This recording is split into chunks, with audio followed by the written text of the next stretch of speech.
ខ្ញុំឈ្មោះអុកប៊ុនធឿនហ្នឹងហើយអាយុ66ឆ្នាំទីនៅរបស់ខ្ញុំពេញពុតបឹងស្នោហ្នឹងហើយការខ្ញុំមិនតាន់ប្រើទៅដោះគោហ្នឹងជាស្ករខ្ញុំឡើងអត់ទៀងទាត់ហ្នឹងហើយវាឡើងពី120 130 140តាមពីខ្ញុំប្រើទៅដោះគោហ្នឹងវាអាចធ្លាក់ក្រោម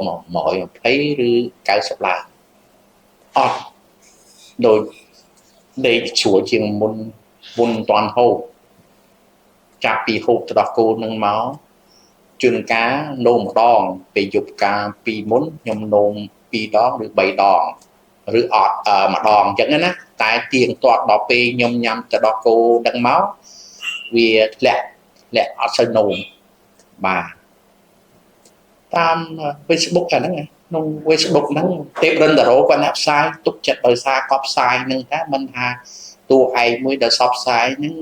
វាច្បាស់ក្រុមហ៊ុនហ្នឹងតាំងពីខ្ញុំ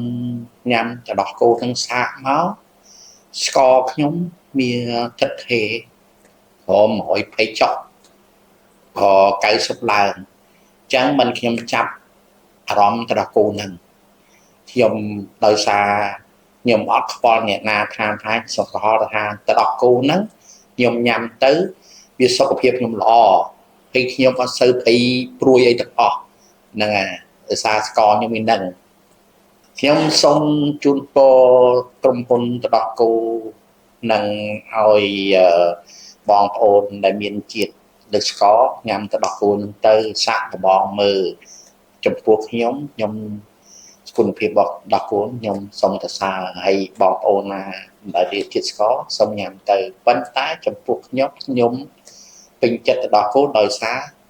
ស្ករខ្ញុំនឹងហើយជូនពរសូមឲ្យក្រុមហ៊ុននឹងសូមឲ្យរកស៊ីមានបានឲ្យដាច់ហើយសូមឲ្យក្រុមហ៊ុននឹងឲ្យមានគុណភាពឲ្យនឹងកុំឲ្យទៅដោះគោម្ដងចេះម្ដងសូមឲ្យនឹងរហូតហ្នឹងហើយគុណភាពមិនឲ្យអញ្ចឹងរហូតដើម្បីខ្ញុំមានទំនុកចិត្តឥឡូវខាងក្រុមហ៊ុនមានជាដោះគោគលូដៃប្រទេសផ្លើសសម្រាប់ជូនលោកពូបាទខ្ញុំអរគុណក្រុមហ៊ុនហើយបាទតែក្រុមហ៊ុនបានជូនទៅដោះគោដែលខ្ញុំធ្លាប់ប្រើបាទអរគុណច្រើន